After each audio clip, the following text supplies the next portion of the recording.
क्या पाकिस्तान इंडिया से एक मरतबा फिर मैच का बायकॉट करेगा? चंद घंटे पहले ये इस तरह की अफवाहें आना शुरू हो गई हैं। मोहसिन नकवी भी कोलंबो पहुंच गए। वजह क्या है? और फिर दूसरी तरफ मोहम्मद आमिर ने अभिषेक शर्मा को जो है वो स्लॉगर करार दे दिया, और जिससे हम पंजाबी में कहते हैं टुल्ला, कहते हैं वो टुल्ला है, वो तो बैट्समैन है नहीं। और मोहम्मद आमिर ने पाकिस्तानियों को अगर मैच होता है तो ये भी बता दे कैसे आउट करना है। इसके लिए मेरे साथ एक्सपर्ट मौजूद है, उनसे बात करेंगे। लेकिन क्या हो रहे जा रहा है, मोहसिन नकवी वहां पहुंचे हैं और फिर उसके साथ साथ जो है वो कुछ अफवाहें ऐसी हैं। और ये अफवाहें क्या हैं, जिसे मैंने आपको कहा था ना कि उस्मान तारिक उस्मान तारिक उस्मान तारिक उस्मान तारिक तो इंडियन के जैसे कहते हैं ना कि वो असाब के ऊपर सवार है। पता नहीं 15 को भी उनके असाब पे सवार रहेगा या उतरता है, ये तो वक्त बताएगा। लेकिन बात क्या है, असल में पाकिस्तान किस सूरत में जो है वो उससे कर सकता है बायकॉट इंडिया से दोबारा, ये मैं आपको अंदर की बात बता रहा हूं। कोलंबो से डायरेक्ट खबरें जो है वो रियामुन जट साहब के पास आती हैं, उनसे भी जानेंगे कि असल में हकीकत इसमें कितनी है। मोहम्मद आमिर ने जो टेक्निकल पॉइंट बताया है वो इनके नजदीक उसमें किस हद तक सदाकत है। आदाब नाज़रीन, मैं अखलाक सालक आपके साथ, आप देख रहे हैं मेरा यूट्यूब और फेसबुक चैनल। मेरे साथ तो मौजूद हैं एक्स क्रिकेटर हैं और स्पोर्ट्स जर्नलिस्ट भी हैं और क्रिकेट के मैदानों के ऊपर गहरी नजर रखते हैं। अली अहमद जट साहब, आपको खुश आमदीद कहता हूँ। नाज़रीन, सबसे पहले आपको बताऊं कि एक मरतबा फिर ये अफवाहें जो हैं वो चल रही हैं, जैसे इंडियन मीडिया और उनके एक्स क्रिकेटर जो है वो बात कर रहे हैं कि आपने उस्मान तारिक को किस तरह से खेलना है, आपने पीछे हट जाना है, 2 दफा पीछे हटेंगे और अंपायर जो है वो उसको बॉल को जो डेड करार दे देगा और फिर तीसरी मरतबा जो होगा वो ऐसा होगा। क्या ऐसा हो पाएगा? सबसे पहले इसी में बात कर लेते हैं, फिर आते हैं मोहम्मद आमिर के ऊपर। अभिषेक शर्मा के मुतालिक उन्होंने क्या कहा है। अली मुजर साहब, ये जो बातें की जा रही है टीवी चैनल्स के ऊपर बैठ के, मीडिया उनका इन्वॉल्व में, कुछ उनके एक्स क्रिकेटर्स जो है वो भी ये बात कहते हैं। अगर ये बात कहे तो इस बात को वैसे इतना आपने इजी भी लेना, बात बातों को बहुत इजी ले जाते हैं। इसकी मुझे 1996 की बात है जब मुरलीधरन को ऑस्ट्रेलिया के अंदर जो है वो 2 बॉल करार दिया, एक मरतबा दिया, दूसरी मरतबा दिया और फिर नानटुंगा जो थे टीम लेके बाहर चल गए। फिर दोनों वज़ीर आज़म की आपस में टेलीफोन के ऊपर बात हुई, फिर उसके ऊपर बाद जो है वो श्रीलंका टीम राजी हुई। क्या पाकिस्तान ऐसा कर सकता है अगर उस्मान तारिक के साथ ये रवैया रवा रखा गया ऐसे मैच के अंदर? अच्छा, अगर वो श्रीलंका की बात करें ना, तो उससे पहले मुरलीधरन के ऊपर ना काफी ज्यादा जो है ना, मतलब कि बातें चल रही थी कि उनका एक्शन क्लियर नहीं है। तब आपको पता है कि इतनी ज्यादा टेक्नोलॉजी भी नहीं थी, जिसकी वजह से जो है ना मुरलीधरन की वजह से उन्होंने बाइकआउट किया। राणा टुंगा सब जो है ना वो टीम लेके बाहर चले गए, वो एक अलग सिनेरियो है। उस्मान तारिक की अगर बात करें तो उस्मान तारिक का 2 दफा जो है ना वो एक्शन क्लियर हो चुका है, जो आईसीसी ने क्लियर किया है, और दोनों दफा ही पीएसएल के अंदर रिपोर्ट फिर इंडियन मीडिया को क्या मसला है? उसी के ऊपर आ रहा हूँ, उसी के ऊपर आ रहा हूँ। इंडियन मीडिया को मसला ये है कि आपको पता है कि जब से जो मीडिया जो है ना आजाद हुआ है और मीडिया को खुली छूट मिली हुई है ना, मीडिया का जो दिल करता है वो कर रहे हैं। आपने देखा होगा कि एशिया कप के अंदर भी जो प्रोपोगंडे हुए ये मीडिया के थ्रू हुए। आपको याद है कि चैंपियन ट्रॉफी 2025 में जो प्रोपोगंडे हुए वो मीडिया के थ्रू हुए। अभी सिर्फ और सिर्फ मीडिया को ये टास्क दिया गया है, और ये इंडिया की जानिब से टास्क है कि आपने उस बंदे को टारगेट करना है, उसको प्रेशर में लेके आना है। और जब पाकिस्तान अच्छा, का मैच यानी मीडिया वार है। बिल्कुल बिल्कुल, ये मीडिया वार चल गया, मीडिया अटैक के साथ। ठीक ठीक। वो जब बंदूकों से हम लड़ते थे ना जंग, वो अब खत्म हो चुकी है। पहली जंग जो होती है वो मीडिया के ऊपर जंग होती है, तो जंग लड़नी मेरे ख्याल से काफी ज्यादा मुश्किल हो चुकी है, क्योंकि दोनों जान से जो है ना वो सवालात होते हैं और जवाबात होते हैं। तो अब जो है ना ये जंग इन्होंने छेड़ी हुई है भारतीय मीडिया ने, और उन्होंने अच्छा, इसके तो मैं थोड़ी सी बात आपके साथ करता हूँ। मैंने एक्स क्रिकेटर का भी जिक्र किया ना, मैं इस वजह से थोड़ा सा इस बात को संजीदा लिया कि उसके साथ आपको पता है बड़ा नाम है इंडियन क्रिकेट का, सुनील गावस्कर भी वहां उनके साथ बैठे हुए थे जब मीडिया के ऊपर ये बात चल रही थी। अच्छा, वही मैं आ रहा हूँ उस बात के ऊपर कि ये टारगेट उनको दिया हुआ है कि आपने प्रेशराइज करना है, उस्मान तारिक को प्रेशराइज करना है आपने जो है ना पाकिस्तान टीम को। और उस्मान तारिक जब आएंगे बॉलिंग करने तो वो प्रेशर में नजर आए, और ये भी एक टैक्टिस होते हैं कि ये स्कैन मुश्ताक बड़ी दफा बता चुके हैं, मुश्ताक अहमद बड़ी दफा बता चुके हैं, और सौरव गंगोली के एक वाक्य भी उन्होंने रिकॉर्ड किया है कि दादा ये शॉट तो छिक्का मारने वाला था, आपने रोक लिया, अगली बॉल पे उन्होंने निकल के मारा तो वो स्टंप हो गई। ये प्रेशराइज करना होता है, पहले खिलाड़ी करते थे, अब सोशल मीडिया जो है ना मीडिया वाले प्रेशराइज कर रहे हैं। तो मुझे लग रहा है इसके अंदर को हकीकत है। आईसीसी ने 2 दफा क्लियर किया है।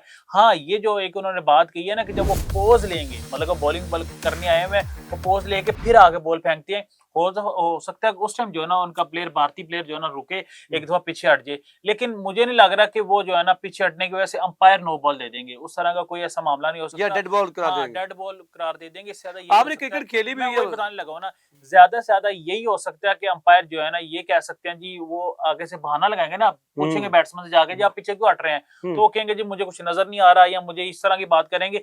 बाकी ये इम्पॉसिबल है कि जी उस्मान तारिक को जो है ना बॉलिंग नहीं करनी दी जाएगी, उनका बिल्कुल एक्शन क्लियर है, वो बॉलिंग करेंगे। दूसरी बात जो आपने अपने इंट्रो में कही ना मोहम्मद आमिर वाली, वो बड़ी, हाँ, उसके ऊपर मैं हाँ आता हूँ, लेकिन उससे पहले अली ये बात है कि आप थोड़ा-सा 1 मिनट के अंदर बताइएगा, जी क्या समझती हैं कि ये जो उस्मान तारिक है, जो एक इतना बड़ा हवा बना हुआ है, जी जी क्या ये वाक़या मुश्किलात पैदा कर सकते हैं? ऑफ ब्रेक भी है। डेफिनेटली देखिए, जब ऑफ स्पिनर का तो दूसरा ही हमने बैन किया हुआ है ना, कि दूसरा कर ही नहीं सकते वो दूसरा, क्योंकि वो हाथ आपका बेंड हो जाते, लेकिन उस्मान तारिक एक ऐसा केस है दुनिया में जिनका हाथ बेंड ही नहीं होता है, वो दूसरा भी कर रहे हैं, और जब आपने ओवरब्रेक भी करनी, दूसरा भी करनी, तो बैट्समैन को तो आपने पागल कर ही और देना फिर है। स्लोअर तो वन बहुत इंडियन, ज़रूरी है। हाँ जी, इंडियन इस वजह से पागल हुए पड़े हैं, और उन्होंने टारगेट दिए हुए अपने मीडिया वालों को, तो आप प्रेशराइज करें पाकिस्तान टीम को, लेकिन पाकिस्तान टीम प्रेशराइज नहीं होने वाली। चेयरमैन साहब भी जो है ना कोलंबो कुछ ही घंटे में पहुंच जाएंगे, उनकी फ्लाइट भी पाकिस्तान से उठ चुकी है, और वो स्पेशली अपने जेट तैयारी में वो जा चुके हैं। और अगर ऐसी पीएसएल, हरकत करेंगे तो हाँ, वहाँ पे फिर पीएसएल के खिलाफ तो सीईओ होगा। सलमान नसीर साहब और मिस्टर स्मैर साहब भी उनके साथ है वहाँ पे। उनके साथ है नाज़रीन, आपने ये क्लियर कर लिया यहाँ पर क्या है। लेकिन दूसरी तरफ मोहम्मद आमिर ने जो अभिषेक शर्मा को स्लॉगर करार दे दिया। मैं उसे पंजाबी में कहता होता हूँ, अली पता नहीं क्या कहते हैं आपके इलाके मेरे इलाके में, हम कहते हैं टुल्ला। ठीक है ना? हम उसे कड़मजू भी कहते थे कभी-कभी कि लगी ने आँखें बंद करके हम मार देते। क्या ऐसा है, या फिर आप क्या समझते हैं कि मोहम्मद आमिर ने जो तरीका बताया कि स्लो ओवर अगर मैं हूँ, चैलेंज किया कि मैं उसको आउट कर सकता हूँ? देखिए सालक भाई, एक प्रॉपर बैट्समैन होता है, एक स्लोगर होता है, और बिल्कुल मोहम्मद आमिर ने जो बात की, जितनी क्रिकेट अभिषेक शर्मा ने अभी तक खेली हुई है ना, उन्होंने किसी मैच के अंदर भी कोई अच्छे बॉल्स को रिस्पेक्ट नहीं दी है। उनका अच्छा टाइम चल रहा है, वो ज्यादा क्रिकेट खेले में दुबई के अंदर, ज्यादा क्रिकेट श्रीलंका, भारत के अंदर, बांग्लादेश के अंदर अभी तक वो नहीं गए वैसे, मतलब कि एशियन कंडीशन में फिर क्रिकेट सीना वो के ज्यादा खिलाफ खेले हैं। खेलेंगे तो फिर तो यहाँ पे जो है ना वो बल्ले पे बॉल आता है, तो वो उनका टाइम अच्छा चल रहा है, स्लोगिंग कर रहे हैं। कभी भी जो है ना उन्होंने बात एक बहुत बड़ी की है कि बीच में आगे कभी उन्होंने एक दो ओवर रोका नहीं, अच्छे बॉल को रिस्पेक्ट नहीं दी, और इसको टुल्लेबाजी कहा जाता है। जिस तरह मैं दुनिया के अंदर बड़े बड़े ऐसे प्लेयर्स आए हैं कि वो जो है ना सिर्फ उनका काम है चलाना और खेलना। अभिषेक शर्मा का तब पता चलेगा, इंग्लैंड जाएंगे, न्यूजीलैंड जाएंगे, और उसके साउथ अलावा अफ्रीका साउथ जाएंगे, अफ्रीका जाएंगे, वहां जहाँ जाके जब सीम रन्स करेंगे, जब बॉल हिल रहा होगा, स्विंग हो रहा होगा, वहां पे अगर इस तरह की बैटिंग करेंगे तो फिर उनको जो है ना बैट्समैन कहा जाएगा। इसके ऊपर युवराज सिंह ने भी एक वीडियो के अंदर उनको कहा था, महान नीचे ना खेली बस छिक्के मार जाए। तो युवराज सिंह जैसा बड़ा बैट्समैन मिडिल ऑर्डर के अंदर इंडिया के पास अभी तक नहीं आया, उन्होंने भी ये बात कही कि तेनू थले खेलना नहीं आंदा, तू बस छिक्के ही मारना है। और जब इसके ऊपर बैट पे आ जाएगा, मैं आपको बता रहा हूँ, ये पीछे इसकी वापसी नामुमकिन है। मैं आज आपको बता रहा ये हूँ बड़ी बात कि वैसे अली ने अभिषेक कह दी शर्मा है। के ऊपर जब बैट पे आ जाएगा, अभिषेक शर्मा आपको इंडियन टीम में दोबारा नजर नहीं आएगा, क्योंकि is a not a proper batsman. वो स्लोगर है जो और मोहम्मद इसी आमिर ने वजह से बात शायद कर अभी दी। तक उनको ओडीआई के अंदर मौका नहीं मिल रहा। बिल्कुल, सिर्फ टी20 क्रिकेट के अंदर और उनको ये भी मौका मिल गया। क्या मोहम्मद आमिर ने जो चैलेंज किया उसको आउट कर सकते हैं? आप फिर वक्त डेफिनेटली सुनाइए। देखिए, एक बैट्समैन है ना, एक बॉलर है, तो उसको पता है उसकी कौन सी कमजोरी है और कौन सा उसका स्ट्रॉन्ग जोन है। और जिस तरह आपको फाइनल याद होगा, राना फहीम अशरफ साहब ने उनको स्लो वन दूर किया था, बाहर किया था, और मोहम्मद हारिस रऊफ ने जो है ना वहां पे कैच पकड़ लिया था जो मिड ऑन के ऊपर। तो ये जब आप प्लानिंग के साथ जाते हैं ना, तो फिर आप उस खिलाड़ी को आउट कर लेते हैं। वही आपने अली खान ने देखा होगा, अभी तक इस वर्ल्ड कप के अंदर अभिषेक शर्मा ने एक मैच खेला हुआ है, और उनको फूड पॉइजनिंग भी हुई है। ये कंफर्म नहीं है कि पाकिस्तान के अगेंस्ट भी वो खेलेंगे या नहीं एक या खेलेंगे। दो मैच मैं का वो, हाँ, सूर्य कुमार यादव से मैं कहा वही है। बताने लगा हूं ना कि पहला मैच खेला, और पहले मैच में उन्होंने डक किया, इस चीज का भी उनके ऊपर बहुत ज्यादा प्रेशर। और पहला मैच था, पहली बॉल के ऊपर अली खान ने उनको आउट किया था, एक्स्ट्रा कवर बाहर लेके, और एक्स्ट्रा कवर के ऊपर उनका कैच पकड़ा गया था। तो यही वजह है कि जब बॉलर्स प्लानिंग के साथ आएंगे, पूरा प्लान करके आएंगे, तो अभिषेक शर्मा आपको पुराने वाला नजर नहीं आएगा। तो उनको कहते हैं ना, मिनटों स्किंटों में आउट कर देंगे। कोई भी बैट्समैन जब आता है ना, तो उसको टाइम लगता है थोड़ा सा बॉलर्स को भी इसको समझने के लिए। अब बॉलर्स ने तकरीबन जो है ना उनके खिलाफ जो है ना वो अपना प्लान तैयार कर लिया कि किस तरह अभिषेक शर्मा को आउट करना। लेकिन मेरी प्रेडिक्शन है कि वो जो है ना संडे वाला मैच नहीं खेल रहे। संडे वाला मैच नहीं खेल रहे, ये बहुत बड़ी बात की है नाज़रीन। लेकिन आपके लिए जो हम सवाल छोड़े जा रहे हैं वो ये है कि क्या अगर उस्मान तारिक के खिलाफ ऐसी इंडियन हरकत करते हैं तो मोहसिन नकवी साहब को क्या एक्शन लेना चाहिए? कमेंट सेक्शन आपके लिए, वहां जाके आप अपने ख्यालात का इज़हार जरूर कीजिएगा। हमें रहेगा आपके फीडबैक का इंतजार। यहाँ पर मुझे, अखलाक सालक को, अली अहमद जट साहब, पूरी टीम 94 और हमारे कैमरामैन फ़हीम सदीकी के साथ दीजिए इजाजत। अगर जिंदगी ने साथ दिया तो आपसे मुलाकात होगी। तब तक के लिए अल्लाह निगहबान।